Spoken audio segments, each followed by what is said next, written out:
आज বানাবো পেঁপে মালাই কোফতা। যার জন্য দুটো পেঁপে আর তিনটে মাঝারি সাইজের আলুকে ধুয়ে কেটে কুড়িয়ে নিয়েছি। এরপর এতে একে একে নুন, হলুদ, জিরের গুঁড়ো, কাশ্মীরি লঙ্কার গুঁড়ো, অল্প হিং আর বেসন। প্রথমে আমি 3টে বড় চামচ বেসন নিয়েছিলাম। এরপর প্রয়োজন অনুযায়ী আরও 2 চামচ বেসন আমি পরে অ্যাড করেছি। এরপর এই মিশ্রণটাকে ভালোভাবে মেখে নেব। আর হ্যাঁ, আপনারা রয়েছেন শাওলিস পঞ্চব্যঞ্জনে, শাওলির সাথে দেখুন কোফতাগুলো ঠিক এভাবে গড়ে নিতে হবে। কড়াইতে তেল গরম হলে কোফতাগুলোকে ঠিক এভাবে কম আঁচে উল্টে পাল্টে ভালো করে লাল করে ভেজে নেব, যাতে ভেতরে কাঁচা না থাকে। দেখুন কোফতাগুলো ভাজা হয়ে গেছে।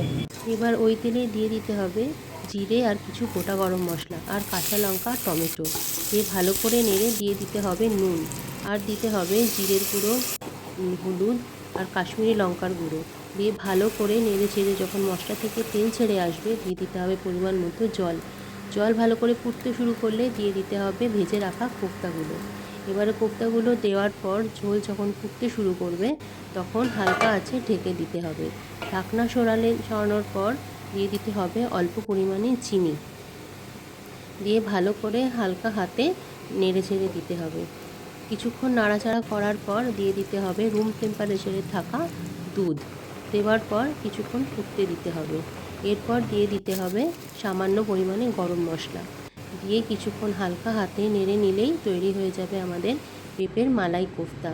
ভালো লাগলে আমার রেসিপিটিকে লাইক, কমেন্ট আর আমার চ্যানেলকে সাবস্ক্রাইব করে দেবেন।